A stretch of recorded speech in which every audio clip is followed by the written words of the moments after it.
Bonjour et bienvenue dans ce nouveau tuto. Aujourd'hui, je vous propose la traduction d'un modèle directement venu des États-Unis. C'est le châle Sugar Blush de la chaîne Expression Fiber Arts. Sa créatrice, Shandy, a gentiment accepté que je fasse la traduction en français de ce superbe modèle. Et je suis ravie de vous le présenter aujourd'hui. Il a une forme très particulière que je n'ai retrouvée nulle part ailleurs.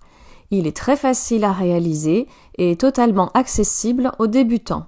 Vous trouverez sous cette vidéo le lien direct vers la vidéo originale de ce modèle. Je vous invite à cliquer sur ce lien et à laisser un petit pouce en l'air sur la vidéo de cette créatrice afin de l'encourager et de la remercier. Merci à vous! Pour réaliser ce modèle, j'ai utilisé une seule pelote de laine Lilou achetée chez Jiffy. C'est un fil 100% acrylique. Le cake pèse 150 grammes pour 522 mètres de fil. J'ai utilisé un crochet 4,5 ainsi que des ciseaux et une aiguille à laine. J'ai obtenu les dimensions suivantes. Il mesure 150 cm de largeur totale et en hauteur maximum 42 cm. Je vous invite à voir ma vidéo comparative de laine dégradée pour trouver une laine équivalente à celle que j'ai utilisée. Si vous souhaitez obtenir un châle plus grand, vous avez deux possibilités. Soit vous prenez un deuxième cake de 150 grammes, soit vous optez directement pour les cakes de 225 grammes. Le lien direct se trouve sous cette vidéo. Enfin, si vous préférez une version unie de ce châle, je vous conseille vivement la laine The Queen et utilisez entre 4 et 7 pelotes selon la taille que vous souhaitez obtenir.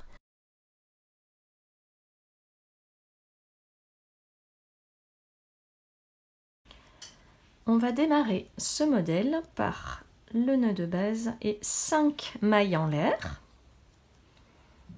1, 2, 3, 4, 5. Et je pique dans la deuxième maille pour faire une première maille serrée, une deuxième maille serrée,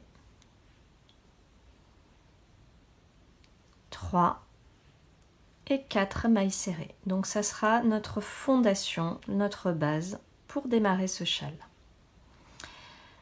On va démarrer le premier rang par une maille en l'air, tourner l'ouvrage et on va refaire des mailles serrées mais seulement sur le brin arrière de chaque maille. On va dans la deuxième maille à partir du crochet, je fais une première maille serrée sur le brin arrière.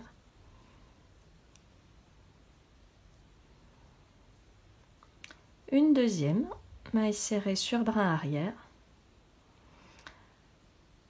Ici, je viens faire 2 mailles en l'air. Une maille serrée sur la maille suivante, toujours sur brin arrière. 2 mailles en l'air. Et la dernière maille serrée du rang.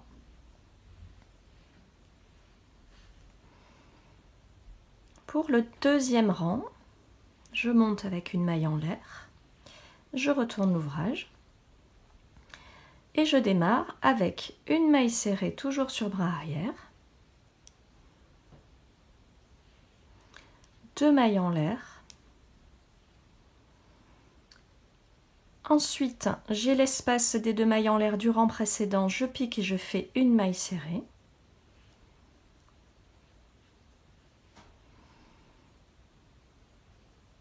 Ensuite, je viens faire une maille serrée sur chaque maille, toujours sur brin arrière, jusqu'à ce qu'il ne m'en reste que 2.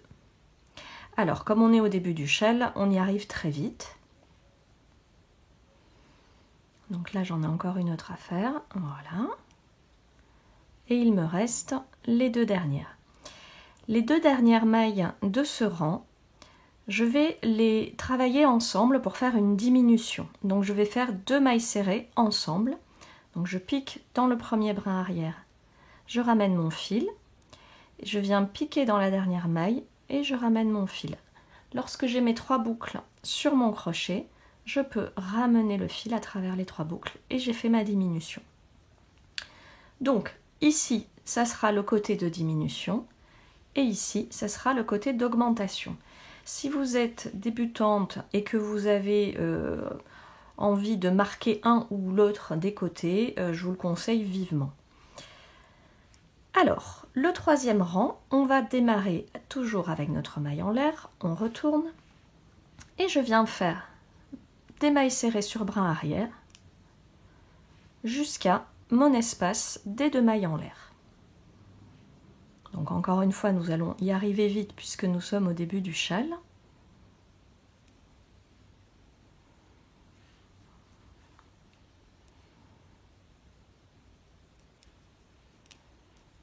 Voilà, j'y suis. J'arrive à mon espace des 2 mailles en l'air. Je viens faire 2 mailles en l'air, une maille serrée à l'intérieur des 2 mailles en l'air du rang précédent, 2 mailles en l'air et la dernière maille serrée sur la dernière maille comme ceci. Et donc j'arrive à mon côté d'augmentation.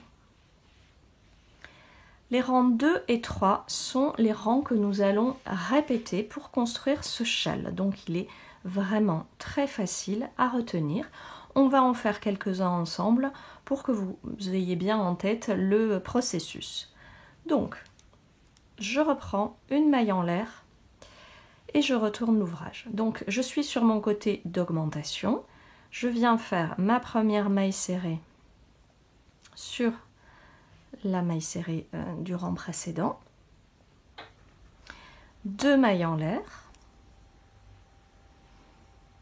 une maille serrée dans l'espace et je continue les mailles serrées sur chaque maille et dans l'espace que nous avions créé aussi jusqu'à ce qu'il me reste 2 mailles à la fin du rang.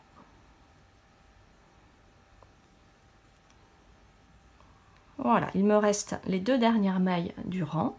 Je viens les travailler ensemble pour faire ma diminution. Je pique, je ramène, je pique, je ramène, j'ai mes 3 boucles et je ramène le fil.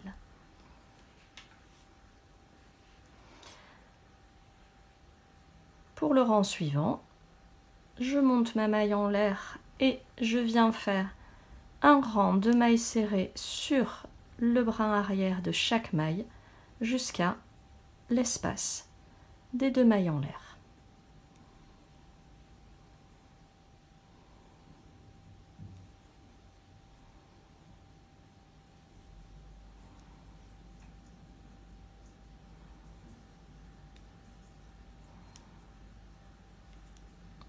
Voilà, j'arrive dans l'espace. Donc avant l'espace, je fais 2 mailles en l'air, une maille serrée à l'intérieur de l'espace, de nouveau 2 mailles en l'air et la dernière maille serrée sur la première maille serrée du rang précédent. Alors, elle me résiste. Voilà. Donc on peut déjà voir se former le rendu asymétrique de ce modèle très particulier puisque d'un côté on augmente, de l'autre on diminue et ça va générer cette forme très très particulière. Allez, on refait un tour ensemble. Une maille en l'air, je retourne, je fais ma première maille serrée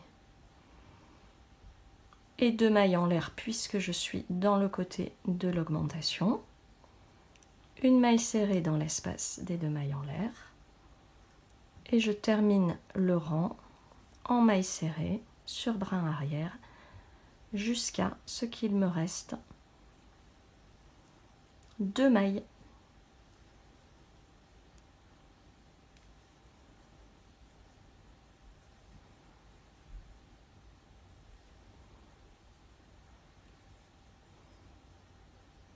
Voilà, j'arrive à mes 2 dernières mailles. Je les travaille ensemble en faisant une diminution. Je pique, je ramène, je pique, je ramène. Je passe le fil à travers les 3 boucles. une maille en l'air, je retourne et je fais mes mailles serrées jusqu'à mon espace des 2 mailles en l'air. Vous l'avez compris, ce sont 2 rangs qui se répètent, c'est très facile. Une fois que vous vous êtes noté la séquence, et ben c'est parti. Vous prenez votre crochet et ça glisse tout seul. Voilà, j'arrive à l'espace des 2 mailles en l'air.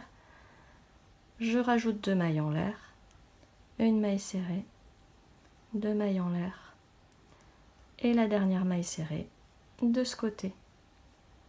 Alors vous voyez, moi je n'ai pas marqué le côté des diminutions ou des augmentations. En réalité, ça se voit très bien dès le début. Eh bien, je vais vous laisser continuer votre pelote et on se retrouve à la fin pour avoir le résultat final.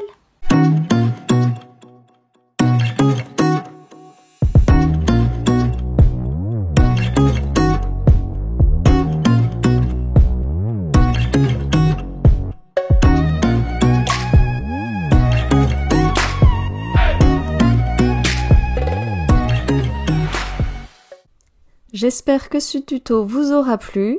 Pensez à partager vos réalisations avec le hashtag ExpressionFiberArts pour permettre à Shandy de voyager de l'autre côté de l'Atlantique. Bon crochet et à bientôt!